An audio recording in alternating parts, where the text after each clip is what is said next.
Coming up on American Medicine Today, a healthy body image is something many children and young adults struggle with, leading to unhealthy eating habits. Juna Gjata shares the signs parents can be vigilant for when promoting their children's well-being.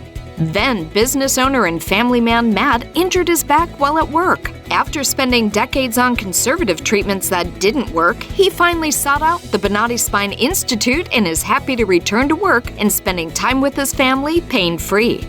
Finally, Kari Lake returns to the show with a new book that details her amazing journey from news anchor to politician, called Unafraid. What has Kari learned from the recent past and what message does she carry moving forward?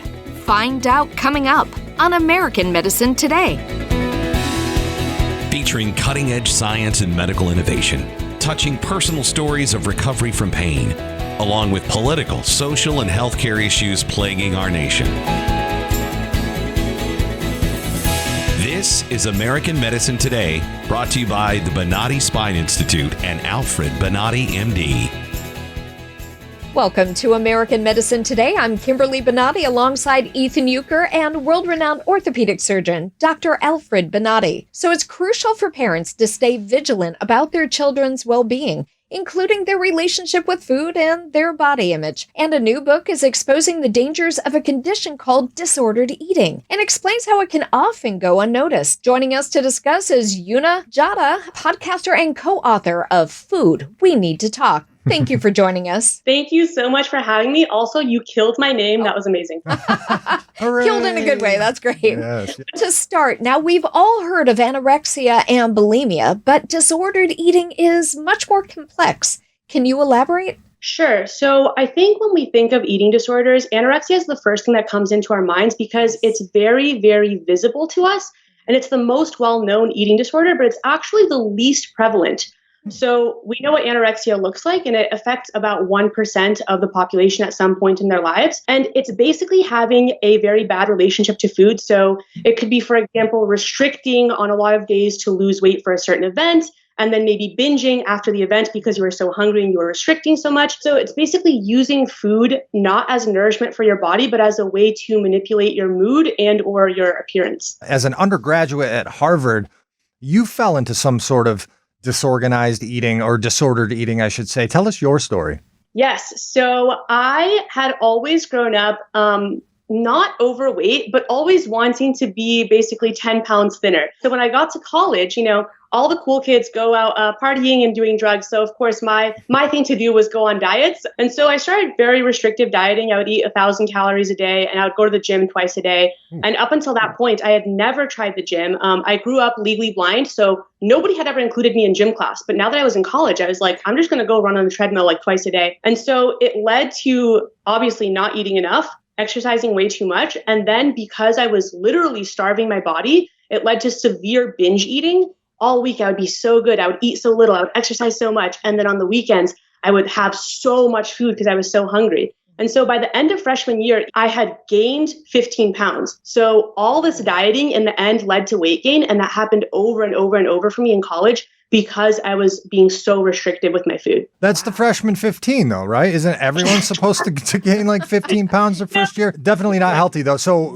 what got you over the hump? What made you realize that, something's got to give here. What I'm doing is not working? Right. So basically the behaviors went more and more extreme as time went on. So it moved on from not eating enough to basically fasting for days at a time. I wouldn't eat for 3 days at the beginning of the month. And I'd be like, oh, yes, this is my perfect undo button. And obviously this made the binging worse, but it was changing from cardio to weightlifting. That was the first thing that started to shift my mindset because for the first time in my life, instead of trying to be smaller and trying to take up less space in the world, when I started weightlifting, I was like, oh my God, I'm getting stronger. Oh my God, my muscles are getting bigger. And then I realized wait, if I want to build muscles, if I want to be strong, I have to eat enough food. That was really the first thing that shifted my mindset and kind of got me out of that under eating, over exercising hole. What are some of the signs as parents? What are maybe 5 signs that we should be looking out for to make sure that we don't have disordered eating in our children? So that's a great question. I'd say one of the first things to notice is how they are acting around mealtime. So for example, skipping meals can be a very common sign. They'll probably come up with good excuses like, oh, I ate at so-and-so's house. But if you notice it happening all the time, that can be a big sign. Going to the bathroom immediately after meals all the time could be a sign of purging. There's also being very restrictive around desserts or at birthday parties, stuff like that, always saying no to cake. Obviously, sometimes people just don't want cake, but if it happens all the time, that can be a big sign. Obsessively weighing yourself or measuring yourself, body checking. So any sort of like always checking your abs in the mirror, always stepping on the scale, always having a measuring tape. And then just also noticing language around how a person talks about their body. So I know that was such a huge sign to me growing up, the way people would speak about their bodies, like, oh, I look so ugly today. I'm so fat today. Oh, I need to lose 15 pounds. I can't have this. I can't have that. So just being mindful of the language your child is using and also the language you're using around your child about your own body. Those are some of the things to look out for. Do you have to worry when somebody is so focused about how many calories is in each item that you're eating? Yeah, absolutely. So I think a hyperfixation on calories can definitely be a big sign. There are people who can be focused on calories and for them, it's not a problem. And this is where it gets really hard with disordered eating because it's hard to get into somebody's mind and see like, is this actually causing you distress or are you just being mindful about your portions? If it's interfering with the rest of their life, so it's really causing them anxiety, that is a telltale sign that this is actually a problem and not just something they're trying to be mindful of. This whole Ozempic craze, there's a pill for that. Yeah, well, it's crazy because you see all the headlines about it, and now there's like a shortage for people who actually need this this drug because people who are like, I don't feel like working out and I don't want to watch what I eat. I just I'm going to take this Ozempic and lose weight.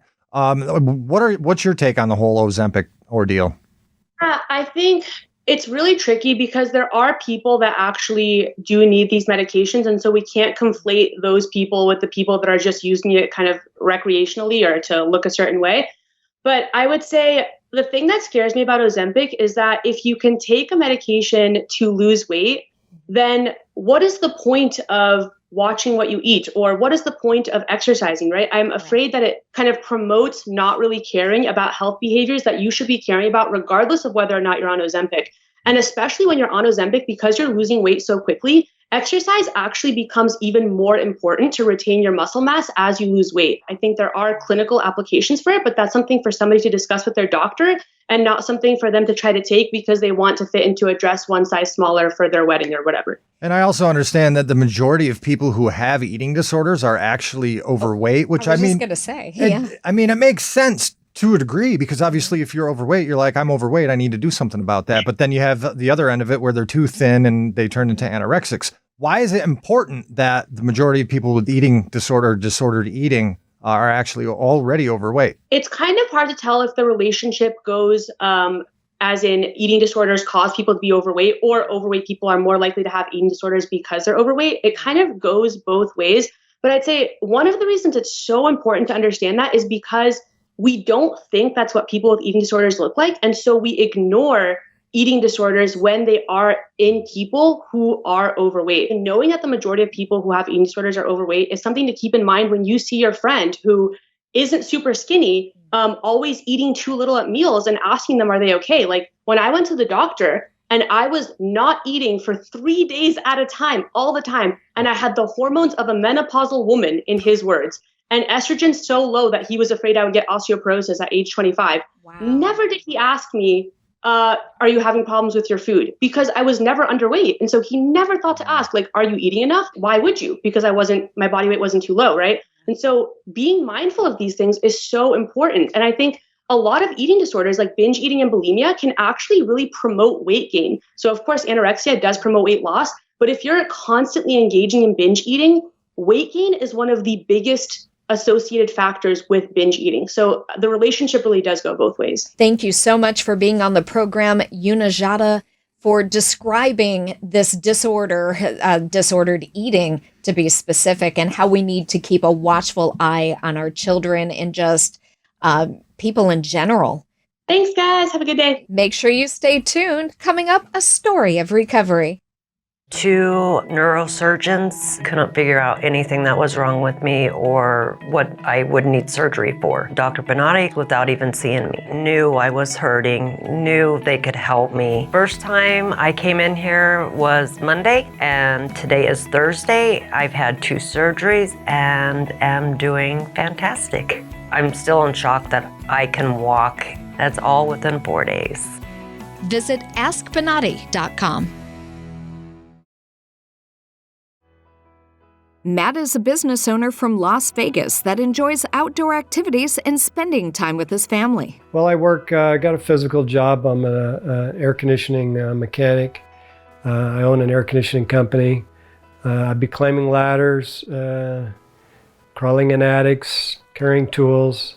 I got 6 kids. My hobby, so to say, is riding long distances on a bike. Love to water ski. Slowed down on the snow skiing. I was a snowboarder. Matt's initial injury happened on the job in the 1990s. Over the years, however, the pain ultimately progressed to other areas of his lower back. I mean, I remember when I first did it, it was at work moving a large object, and then later, like remodeling the house and doing some baseboard work. And then it just seemed like to reoccur maybe quarterly. And then I developed a constant lower back pain, maybe around 2000. And I'd always have to push on my lower back to relieve that area. Seems like I was always walking around pushing down on my lower back. So it seems like I had two conditions. Eventually, the pain began making it hard to work or spend time with his family. It started with a pinching of a nerve, and each time a nerve would get pinched, it's always the same area. Take about 3 to 4 days, maybe a full week to recover. Slow recovery to get back on my feet and get going again. It wasn't good, especially if you had to be in tight spots, taking the ladders off the top of your truck.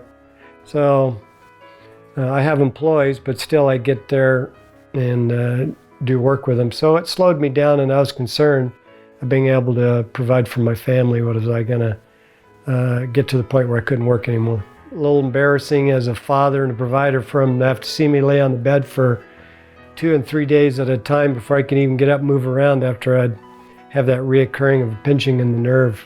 Yeah, I had to get the inflammation down and get to where I could walk again and move, and then it was normal until I'd pinch that nerve again. So, and then just reoccurring, a quarterly thing, I could almost depend on it. And it's just taken me out of work for 3, 4, sometimes 5 days is pretty annoying.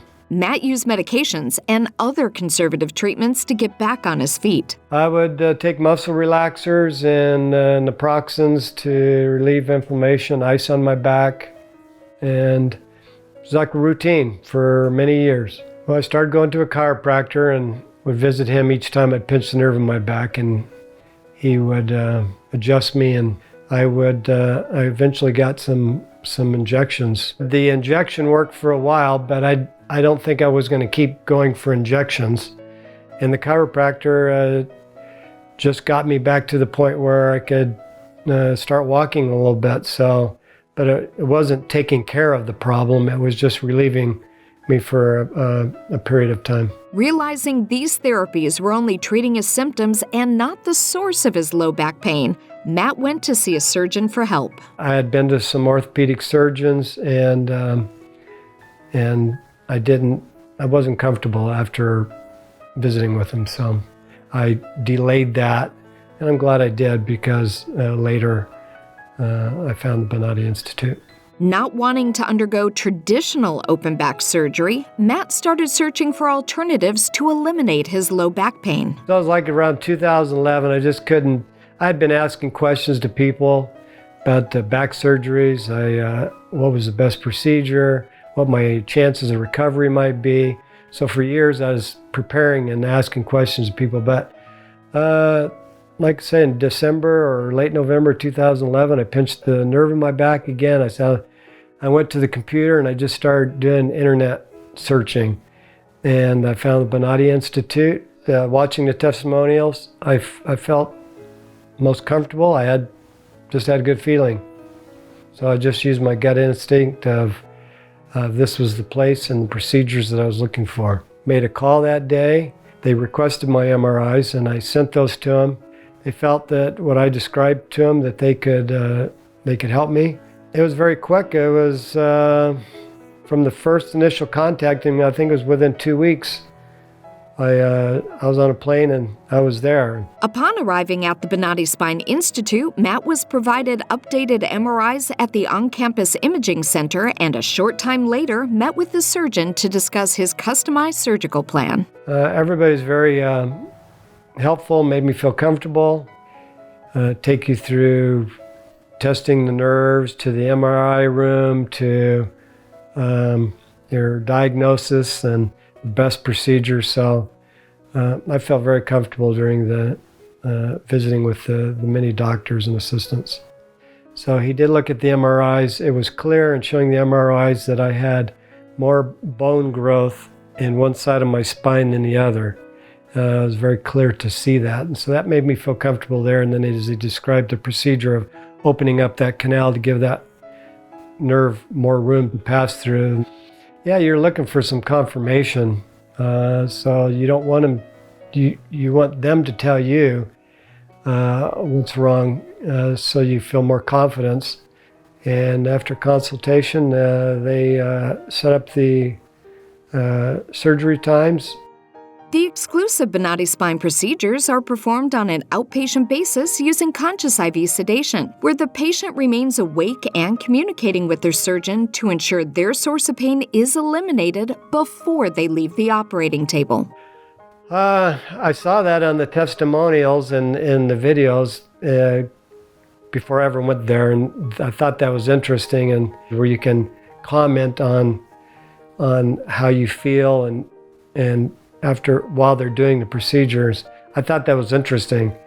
I had 2 procedures. I remember the first one and them asking me questions while I was during the procedure. The second one, I don't remember them doing that, but that was part of my decision of going down there, that of being more comfortable with the procedures they do and how they do their operation.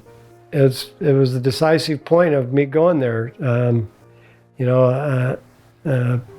Having an opening the size of a dime in your back that can be stitched up versus cutting you wide open, maybe in the front or in your back, and so that minimally invasive surgery is what prompted me to go to the Bonati Institute, and I'm glad I did. After the targeted Bonati Spine procedure, patients are free to begin the recovery at home or a nearby hotel. The procedure was quick and non-invasive, and you're in the recovery room and you're up and walking within an hour or so after the procedure. So part of the recovery, I was walking around the hotel, taking laps around the hotel parking lot the same days of the surgery. So that was quite encouraging. I've assumed my regular routines. Climbing ladders, carrying things up on the roof, assisting my guys. So I feel that both procedures were a success, and I'd do it again. I had 2 procedures in 3 weeks from the time I first contacted him till the time I was home. Matt highly recommends the Bonati Spine Institute to anyone suffering with neck or back pain. I have nothing to gain from this testimony. I'm grateful to give this testimonial because of them restoring quality of life and activity for me, and more especially to be able to work. I go through exactly what I went through. I've talked to many people since then, friends and acquaintances, and encourage them to look up the Bonati Institute on the internet and to view the testimonials, to contact them and see if there's something the Bonati Institute can do for them. Now pain-free, Matt is able to return to the activities he loves. I still ride a bike today and feel comfortable going long distances, don't have any problems, the back doesn't tighten up.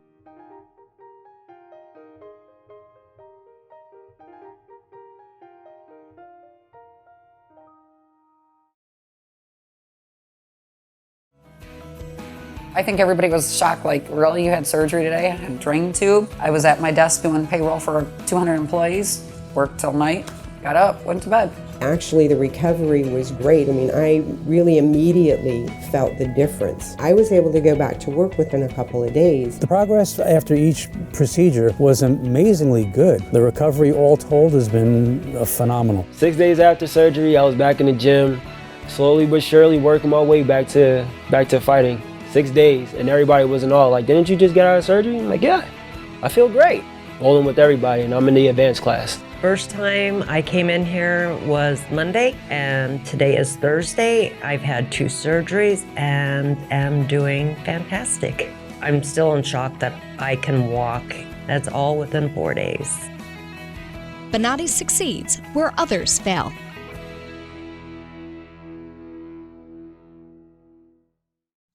Welcome back to American Medicine Today. So we're excited to welcome back our next guest to the show. She quit her job as a beloved newscaster in Arizona to jump into politics and became what the mainstream media calls the most dangerous politician in America. It's our pleasure to welcome back Kari Lake to the show, author of the new book, Unafraid, Just Getting Started. Thank you for joining us. I'm so happy to be here, Kimberly. Thanks for having me today. President Trump wrote the foreword to your book, and he talks about that very first time he took notice of your movement. Why don't you tell us a little bit more about that? I'm so honored that President Trump wrote the foreword. I think he's the greatest president really in history for what he's done for our country and how he's trying to still save this beautiful country. He took notice of me during an event in Phoenix. It was an election integrity rally, and all of the different people running for governor on the Republican ticket were speaking at the event. And he talks in the foreword about how he went down and listed all of the names of the people there. And when he said my name, the crowd went wild. It was about a 1-minute ovation and chants chanting my name. He recognized there was something going on, and he even stepped away from the podium and looked out and said, "What's going on? Who is this person?" And that's when he took notice and said, there's something special here. This is a real poll, as he likes to say, versus the kind the pollsters do. Yes. This is one where you just ask the people what they think. It was within a month of that I was sitting in front of him and at his office in New York City. And I talk about that in the book, that first meeting I had with him as a candidate. And then about a month later, he gave me his endorsement. And when I got into politics, I decided to take those same principles of putting the people of this country first and boil them down to the state level. And my movement was an Arizona first movement and bringing back our state sovereignty, solving our problems without having to lean on the federal government, solving them right here at the state level and making the lives better of the people who live in this wonderful state. We have a lot in common now because both of us have had an election victory that was stolen from us. And both of us care very much about election integrity and reforming our elections so that all voters, whether they be Democrat, Independent, or Republican, can have faith in the system that when we vote, our one legal vote counts and the results are honest. Well, and let's recap that, Kari, what the results were. And Kimberly said, what did you say? You said, I'm pretty sure she's still contesting the results. Is that accurate? Right now, yes, I am. Absolutely. We have the truth on our side. We know what they did in Maricopa County. 250,000 ballots were spit out unreadable on Election Day, and how this mega county with 65% of our population, when they don't run honest elections, they can take the whole state, and frankly, they can take the whole country. And that's what we saw in 2020. A few big counties and municipalities that ran shoddy, corrupt elections ended with Joe Biden sitting in the White House, even though the people of this country did not vote for Joe Biden. They did not give him 81 million votes. That's an impossibility, and they're leading us to believe that that is a reality. So we have to secure our elections. We're still fighting. We are putting our case together to go back to the appellate court, and we're waiting for a court date, and we're putting our case together and hopefully be done here within a week, but at the longest at the end of the month. How is possible that this thing happened to you? The same thing that happens to President Trump. Why is not a system where citizens can recall the election on the state or on the country? Because this system that exists right now seems to be that it's only politically oriented and is being legally corrupted. The way the election laws are, to contest an election, you have a very short window. I have to remind people that it wasn't Democrats who stole this election from us. These are Republicans running Maricopa County. And unfortunately, we aren't in a place in our country right now, Doctor, where it's Democrat versus Republican. We are truly at a place where people want to destroy America. It is globalism/communism versus Americanism.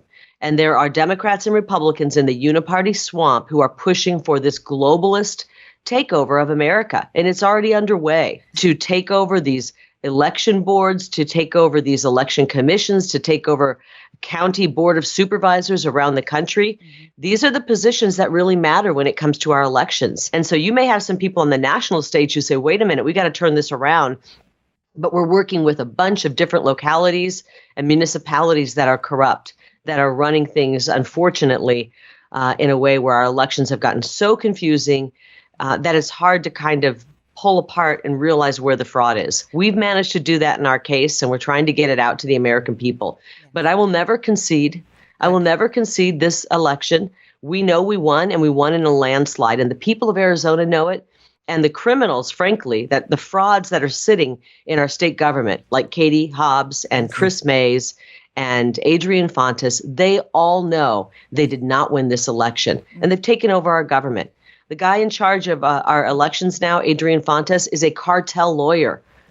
Let that sink in. That was his profession. He represented the cartels as a lawyer, and that's who's sitting in one of our top, running our elections now. Kari, why don't you tell us a little bit more about your book? What is, would you say, the biggest takeaway? It shows us how we can take these America First principles and policies, which really, in my opinion, are the only way to save this country. The people who got us into trouble, the political elite, have been driving us over the edge of a cliff, and it's going to be America First policies that save the day and save our country. And we need to make sure that this America First movement continues beyond this generation, beyond the President Trumps, beyond me, into our future for our following generations. So it's a little bit memoir. It talks about how a young kid growing up in Iowa, in a rural part of the country, youngest of 9, worked my way into a dream job only to walk away from it when I handed my life completely over to God in the middle of the political universe at a consequential time. And I hope that people walk away knowing that they are here for a reason, that we are all here for a reason, just as 247 years ago, our founding fathers were there for a reason. God placed them there at that time in our history. We are here as the generation to save this country. And we all have a God-given ability to use right now. We all need to use our voices, and we all need to come together to save this country. Thank you for standing strong, you and President Trump. Thank you for being on the program, Kari Lake. Thanks, Kari. Thank you, Kimberly. Thanks to everyone. I appreciate you having me on. And hello to Florida. I love that state. It's such a beautiful state. Make sure you check out our show next week right here on Newsmax. And anytime you can check out a previous episode on Rumble. If you have any comments or questions, contact us at the numbers below. Or you can tweet at Dr. Bonati using the hashtag American Medicine Today or hashtag AMT. We would like to hear from you. And to catch previous episodes of American Medicine Today, search the Bonati Spine Institute on YouTube and Rumble.